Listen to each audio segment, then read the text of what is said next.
अपनी सुरक्षा के लिए हमारी मदद कीजिए।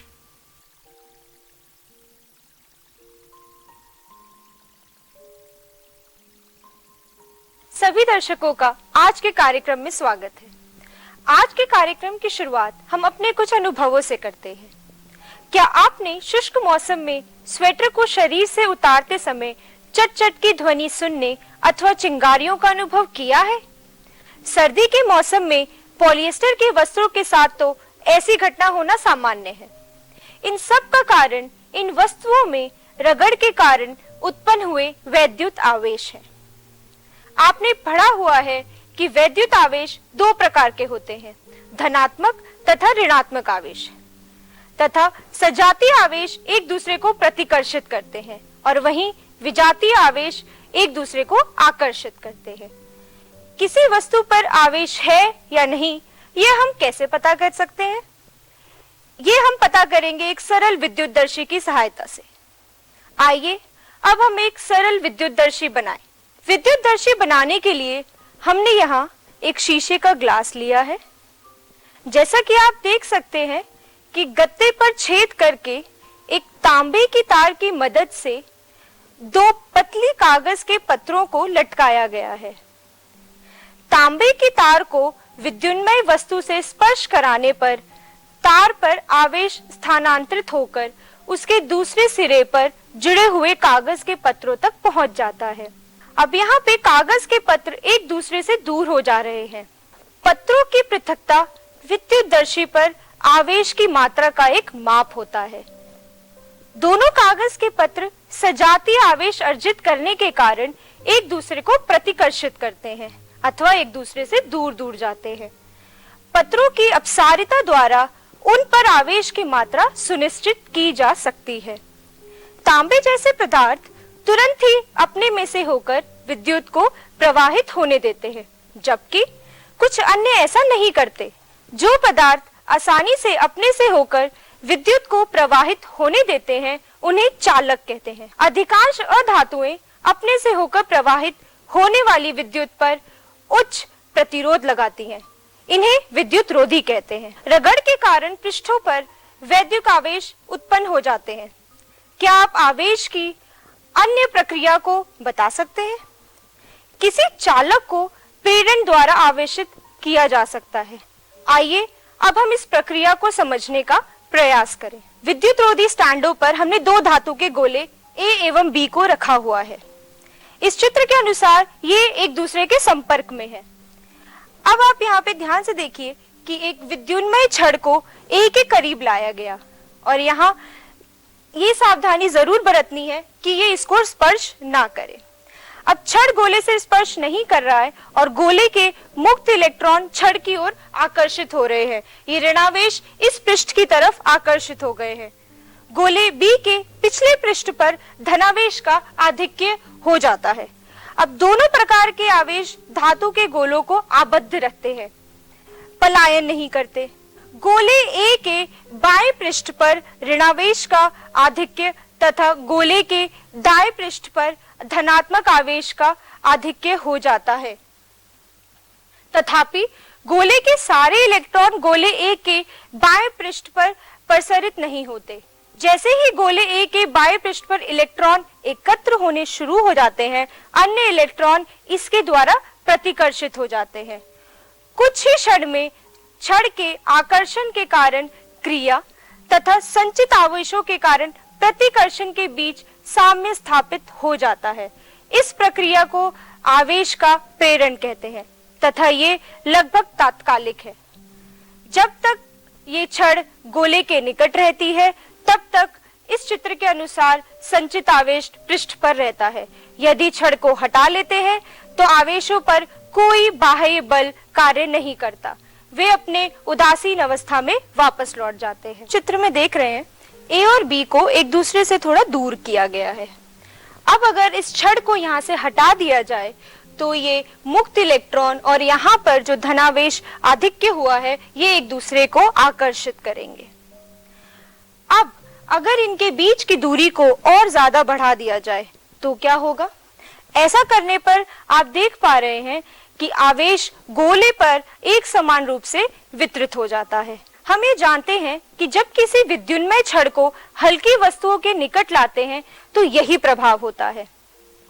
अब अगर आप इस कंघे को कागज पर रगड़कर इसे विद्युन्मय कर लें और छोटे छोटे कागज के टुकड़ों के पास लेके जाएं, तो ये कागज के टुकड़े इस तरीके से इस पर आकर्षित होकर चिपक जाते हैं। वास्तव में एक विद्युन्मय वस्तु अन्य वस्तुओं के पास वाले पृष्ठ पर विजातीय आवेश प्रेरित करती है तथा सजातीय आवेश वस्तुओं को दूर वाले भाग पर पहुंचा देते हैं। यह प्रक्रिया किस प्रकार होती है, आप इसके स्पष्टीकरण की खोज करने का प्रयास करें। हम यह जानते हैं कि दो प्रकार के आवेश होते हैं, धनावेश तथा ऋणावेश, तथा इनमें एक दूसरे के प्रभाव को निरस्त करने की प्रवृत्ति होती है। अब हम विद्युत आवेश के अन्य गुणों का वर्णन करेंगे। इसके पूर्व यह स्पष्ट करना अति आवश्यक है कि यदि आवेशित वस्तुओं का साइज उनके बीच की दूरी की तुलना में बहुत कम है तो उन्हें बिंदु आवेश मानते हैं। यह मान लिया जाता है कि वस्तु का संपूर्ण आवेश आकाश में एक बिंदु पर संकेंद्रित है। क्या आप जानते हैं कि एक निकाय जिसमें एक से ज्यादा आवेश होते हैं, उसके कुल आवेश का परिमाण किस प्रकार ज्ञात किया जाता है? यदि किसी निकाय में n आवेश हैं, यानी कि Q1, Q2, Q3 से लेके Qn तक आवेश हैं, तो इनका कुल आवेश इन सब आवेशों को जोड़कर निकाला जा सकता है। Q1 plus Q2 plus Q3 से लेके Qn तक इसको जोड़ सकते हैं। हमें यहाँ पर इनके चिन्हों का भी खासकर ध्यान रखना है। उदाहरण के तौर पर अगर किसी का आवेश -2 है और दूसरे किसी आवेश का परिमाण +3 है, तो इसका कुल आवेश 3 - 2 करके निकाला जाएगा, जो कि +1 होगा, और इसका जो भी मात्रक होगा उसमें यह आवेश की परिमाण को लिखा जाएगा। हम इस तथ्य की ओर पहले ही संकेत दे चुके हैं कि जब वस्तुएं रगड़ने पर आवेशित होती हैं, तो एक वस्तु से दूसरी वस्तु में इलेक्ट्रॉनों का स्थानांतरण होता है। कोई नया आवेश उत्पन्न नहीं होता और ना ही आवेश नष्ट होता है। बहुत सी आवेशित वस्तुओं के किसी वियुक्त निकाय के भीतर वस्तुओं में अन्योन्य क्रिया के कारण आवेश पुनः वितरित हो सकते हैं, परंतु यह पाया गया है कि वियुक्त निकाय का कुल आवेश सदैव संरक्षित रहता है। आवेश संरक्षण को प्रायोगिक रूप से स्थापित किया जा चुका है। यद्यपि किसी प्रक्रिया में आवेशवाही कण उत्पन्न अथवा नष्ट किए जा सकते हैं, परंतु किसी वियुक्त निकाय के नेट आवेश को उत्पन्न करना तथा नष्ट करना संभव नहीं है। कभी कभी प्रकृति आवेशित कण उत्पन्न करती है, जैसे कि कोई न्यूट्रॉन एक प्रोटॉन तथा एक इलेक्ट्रॉन में रूपांतरित हो जाता है। इस प्रकार उत्पन्न प्रोटॉन तथा इलेक्ट्रॉन पर परिमाण में समान एवं विपरीत आवेश उत्पन्न होते हैं तथा इस रचना से पूर्व और रचना के पश्चात का कुल आवेश शून्य रहता है। वैद्युत आवेश का अन्य मूल गुण है क्वांटमीकरण। प्रायोगिक रूप से यह स्थापित किया गया है कि सभी मुक्त आवेश परिमाण में आवेश की मूल इकाई, जिसे E द्वारा दर्शाया जाता है, के पूर्णांकी गुणज होता है। इस प्रकार किसी वस्तु के आवेश Q को सदैव इस प्रकार दर्शाया जाता है, Q बराबर Ne। यहाँ n कोई धनात्मक अथवा ऋणात्मक पूर्णांक है। आवेश की यह मूल इकाई इलेक्ट्रॉन अथवा प्रोटॉन के आवेश का परिमाण है। परिपाटी के अनुसार इलेक्ट्रॉन के आवेश को ऋणात्मक मानते हैं, इसलिए किसी इलेक्ट्रॉन पर आवेश -e और प्रोटॉन पर आवेश +e द्वारा व्यक्त किया जाता है। वैद्युत आवेश ही E का पूर्णांक गुणज होता है। इस तथ्य को आवेश का क्वांटमीकरण कहते हैं। चूंकि इलेक्ट्रॉन का परिमाण 1.6 × 10⁻⁻19 कूलम होता है, तो परिमाण 1 कूलम आवेश में एक इलेक्ट्रॉन के आवेश का लगभग 10⁻13 गुना आवेश होता है। तो स्थूल स्तर पर आवेश के क्वांटमीकरण का कोई व्यवहारिक महत्व नहीं है तथा इसकी उपेक्षा की जा सकती है। यहाँ से आपको ज्ञात हो गया होगा कि अब आवेश को कूलाम में मापा जाता है। वास्तव में मात्रकों की अंतरराष्ट्रीय प्रणाली SI में आवेश का मात्रक कूलाम होता है, जिसका प्रतीक C है। एक कूलाम को विद्युत धारा के मात्रक के पदों में परिभाषित किया जाता है, जिसके विषय में आप अगले अध्याय में सीखेंगे। परिभाषा के अनुसार एक कूलाम वह आवेश है जो किसी तार में 1 एम्पीयर धारा 1 सेकंड तक प्रवाहित करता है। इस प्रणाली में आवेश की मूल इकाई इलेक्ट्रॉन, जिसका मान -1.6 इंटू 10 की पावर -19 कूलम है। अगर हमारे पास एक आवेश जो कि -1 कूलम के बराबर है, तो Q = Ne के समीकरण के द्वारा हम N के परिमाण को निकाल सकते हैं, जो कि 6 इंटू 10 की पावर 18 इलेक्ट्रॉन आएगा। स्थूल स्तर पर हम ऐसे आवेशों से व्यवहार करते हैं जो इलेक्ट्रॉन के आवेश की तुलना में परिमाण में अत्यधिक विशाल होते हैं। स्थिर वैद्युतिकी में इसे विशाल परिमाण के आवेशों से यदाकदा ही सामना होता है, इसलिए हम इसके छोटे मात्रकों का प्रयोग करते हैं, जैसे कि 1 माइक्रो कूलम, जिसमें 10 की पावर -6 कूलम होते हैं, और 1 मिली कूलम, जिसमें 10 की पावर -3 कूलम होते हैं। हम विद्युतदर्शी में देख चुके हैं कि एक विद्युन्मय वस्तु के स्पर्श से तांबे की तार से लटकी कागज की पतली पत्तियां किस प्रकार प्रतिकर्षित करती हैं, और एक विद्युन्मय कंघे कैसे कागज के टुकड़ों को अपनी ओर आकर्षित करता है, और एक विद्युन्मय कंघा कैसे कागज के टुकड़ों को अपनी ओर आकर्षित करता है। इसका अभिप्राय यह है कि विद्युन्मय वस्तुओं के आवेश एक दूसरे पर बल लगाते हैं। इस बल का परिमाण कितना होता है? इस बल के परिमाण को सबसे पहले नापा फ्रांसीसी भौतिकविद चार्ल्स ऑगस्टिन डे कूलाम ने।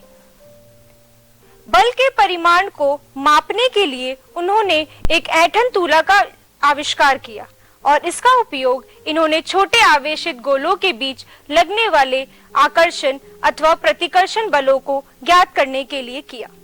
इस प्रकार सन 1785 में व्युत्क्रम वर्ग नियम को खोज पाए, जिसे आज कूलाम का नियम कहते हैं। कूलाम नियम के अनुसार दो बिंदु आवेश के बीच लगे बल का माप दोनों के परिमाणों के गुणनफल के अनुक्रमानुपात तथा उनके बीच की दूरी के वर्ग के व्युत्क्रमानुपात है, तथा ये दोनों आवेशों का मिलाने वाली रेखा के अनुदिश कार्य करता है। अर्थात अगर हमारे पास Q1 और Q2 दो आवेश हैं जिनको R दूरी पर रखा गया है, तो इनके बीच लगने वाला बल Q1 और Q2 के गुणनफल के अनुक्रमानुपात है, यानी कि इनको बढ़ाने पर F बढ़ेगा, और वहीं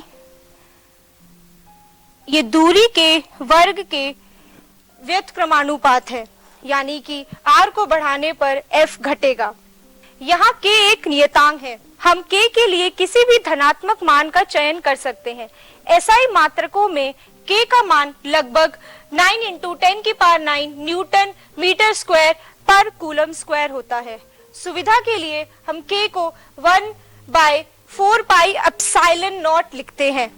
तो इस वजह से बल का परिमाण 1/4 पाई epsilon not Q1 Q2 modulus, जिसमें सिर्फ हम धनात्मक परिमाण को ही लेंगे, बाय R स्क्वायर लिखा जाता है। यहाँ एप्सिलॉन नॉट का परिमाण है 8.854 इंटू 10 की पावर -12 कूलम स्क्वायर पर न्यूटन पर मीटर स्क्वायर। एक चयन के फलस्वरूप आवेश का जो मात्रक प्राप्त होता है उसे कूलाम कहते हैं। F के समीकरण में K का ये मान रखने पर हमें F का क्या परिमाण मिलेगा? हम यह पाते हैं कि अगर Q1 और Q2 एक कूलाम के बराबर है और R को 1 मीटर रखने पर हमें बल का परिमाण 9 इंटू 10 की पावर 9 न्यूटन मिलेगा। अर्थात एक कूलम वो आवेश है जो निर्वात में 1 मीटर दूरी पर रखे इसी परिमाण के किसी अन्य सजातीय आवेश को 9 इंटू 10 की पावर 9 न्यूटन बल से प्रतिकर्षित करे। अभी तक चर्चा किए गए विषय पर आधारित अब हम एक प्रश्न को हल करने का प्रयास करेंगे। और प्रश्न है, वायु में एक दूसरे से कुछ दूरी पे रखे दो बिंदु आवेशों के बीच F बल लग रहा है।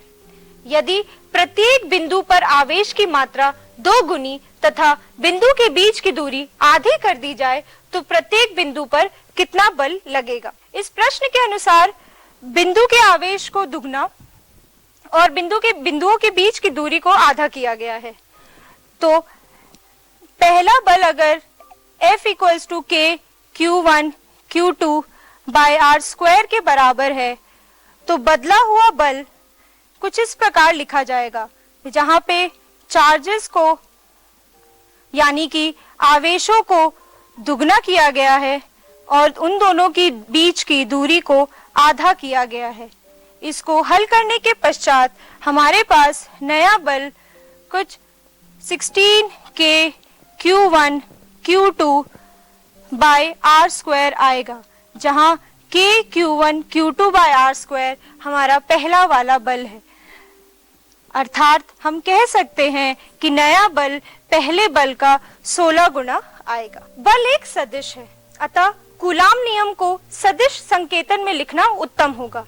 मान लीजिए Q1 तथा Q2 आवेशों की स्थिति सदिश क्रमशः R1 तथा R2 है। हम Q2 के द्वारा Q1 पर आरोपित बल को F12 से दर्शाएंगे और वहीं Q1 के द्वारा Q2 पर आरोपित बल को F21 से दर्शाएंगे। दो बिंदु आवेश Q1 तथा Q2 को सुविधा के लिए हम 1 तथा 2 अंक द्वारा व्यक्त करेंगे। 1 से 2 की ओर जाते सदिश को हम R21 से व्यक्त करेंगे, जो कि R21 सदिश इक्वल्स टू R2 सदिश माइनस R1 सदिश होगा। इसी प्रकार 2 से 1 की ओर जाते सदिश को हम R12 द्वारा व्यक्त करेंगे, जो कि R12 सदिश इक्वल्स टू R1 सदिश माइनस R2 सदिश होगा, जो R21 के विपरीत है, इसलिए इसको लिखा गया है माइनस R21 सदिश। बिंदु 1 से 2 की ओर अथवा 2 से 1 की ओर इंगित करने वाला एकांक सदिश की परिभाषा हम इस प्रकार देंगे। यहाँ R12 जो कि एक एकांक सदिश है R21 सदिश बाय उसके परिमाण के बराबर होगा। वहीं R21 एकांक सदिश R12 सदिश बाय R12 के परिमाण के बराबर होगा। जहाँ हम देख सकते हैं कि दोनों ही परिमाण में तो बराबर है पर दिशा में विपरीत है, इसीलिए R12 एकांक सदिश को बराबर माइनस R21 एकांक सदिश लिखा गया है। तो हम कूलाम बल नियम को इस प्रकार व्यक्त करेंगे, जहां F21 सदिश को 1/4πε0 Q1 Q2 bye R21 square into R21 एकांक सदिश, जहां R21 एकांक सदिश F21 की दिशा को बता रहा है। क्या आप इसी प्रकार Q2 के कारण Q1 पर आरोपित बल यानी कि F12 के समीकरण को सदिश संकेतन में लिख सकते हैं? यहाँ पर F12 लिखने के लिए बस आपको 1 और 2 में सरल अंतर परिवर्तन करना है, जिसके बाद हमें F12 सदिश 1/4πε0 Q1 Q2 bye R12 square R12 एकांक सदिश जिसका परिमाण 1 होता है और वो F12 की दिशा निर्धारित करता है। यहाँ F12 और F21 परिमाण में बराबर है पर दिशा में विपरीत है, इसीलिए यहाँ पे माइनस चिन्ह इंगित किया गया है। इस प्रकार कूलाम नियम न्यूटन के गति के तृतीय नियम के अनुरूप ही है।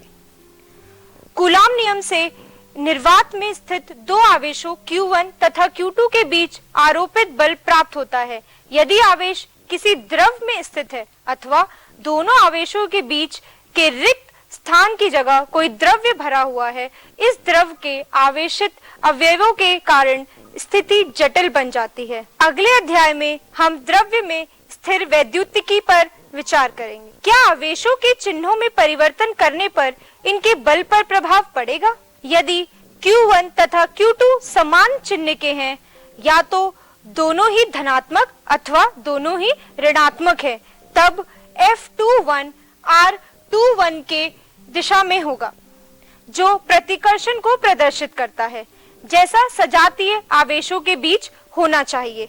यदि Q1 तथा Q2 के विपरीत चिन्ह हैं, तब F21 माइनस R21 की दिशा में होगा, जो कि आकर्षण को प्रदर्शित करता है, तथा विजातीय आवेशों के लिए हम इसी की आशा करते हैं।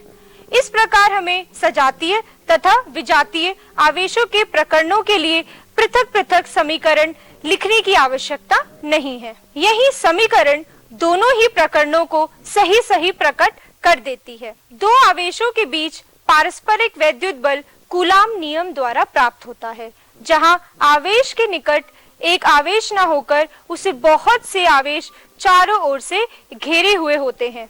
तो इस स्थिति में किसी आवेश पर आरोपित बल का परिकलन हम कैसे करेंगे? इस स्थिति में अध्यारोपण का सिद्धांत का प्रयोग किया जाता है। किसी आवेश पर कई अन्य आवेशों के कारण बल उस आवेश पर लगे उन सभी बलों के सदिश योग के बराबर होता है, जो इन आवेशों द्वारा इस आवेश पर एक एक कर लगाया जाता है। किसी एक आवेश द्वारा लगाया गया विशिष्ट बल अन्य आवेशों की उपस्थिति के कारण प्रभावित नहीं होता। इसे अध्यारोपण का सिद्धांत कहते हैं। जैसा कि आप इस चित्र में देख सकते हैं, Q1, Q2, Q3, R1, R2, R3 सदिश दूरी पर रखे गए हैं। अब अगर हमें Q1 पे कुल बल निकालना है, तो सबसे पहले Q1 पे Q2 द्वारा बल F12 दर्शाया गया है, वहीं Q1 पे Q3 द्वारा बल F13 दर्शाया गया है। इस अवधारणा को भली भांति समझने के लिए हमने यहाँ तीन आवेशों का निकाय लिया है। यहाँ Q1 पॉइंट O से R1 सदिश की दूरी पर है, वहीं Q2 R2 सदिश और Q3 R3 सदिश की दूरी पर है। Q1 पे Q2 के कारण लगने वाला बल F12 है, और वहीं Q1 पे Q3 के कारण लगने वाला बल F13 है। अब Q1 पे कुल बल निकालने के लिए हमें अध्यारोपण के सिद्धांत के अनुसार दोनों को योग करना होगा, और इसी तरह हमें F1, F12 प्लस F13 के सदिश योगों द्वारा मिलेगा। यदि हमारे पास n आवेशों वाला एक निकाय है, तो इस स्थिति में किस तरह अध्यारोपण के सिद्धांत का प्रयोग किया जाएगा? अध्यारोपण के सिद्धांत के अनुसार आवेशों Q1, Q2 से लेकर Qn के किसी निकाय में आवेश Q1 पर Q2 द्वारा लगा बल कूलाम नियम द्वारा लगे बल के समान होता है। अब अगर हम एक ऐसा निकाय लें जहां पर Q1, Q2, Q3, Q4 से लेकर Qn तक आवेश उपस्थित है, ऐसी स्थिति में अगर हमें Q1 पे बल निकालना है, तो इसके लिए हम अध्यारोपण सिद्धांत का प्रयोग करेंगे, जिसके अनुसार F1, F12 plus F13 plus F1n, मतलब कि सारे के सारे बलों के सदिश योग के बराबर होगा। अतः इनको जोड़कर हम कुल बल ज्ञात कर सकते हैं, जिसको हम इस प्रकार लिख सकते हैं, F1 equals to Q1 by 4 pi epsilon naught सममित Q1 bye R1I square R1I एकांक सदिश। यहाँ I 2 से लेके n तक के आवेश हो सकते हैं। आप अध्यारोपण के सिद्धांत पर आधारित आपकी पाठ्य पुस्तक में दिए गए प्रश्नों को हल करने का प्रयास कीजिए। हम यह तो भली भांति जान गए हैं कि एक बिंदु आवेश दूसरे बिंदु आवेशों पर बल लगाता है, जिसका परिमाण कूलाम नियम द्वारा निकाला जाता है। प्रश्न यह है कि आवेश एक दूसरे पर बल कैसे लगाते हैं। इन्हीं प्रश्नों के उत्तर के साथ हम पुनः मिलेंगे। तब तक के लिए आप भी इन प्रश्नों के उत्तर को खोजने का प्रयास करें। धन्यवाद।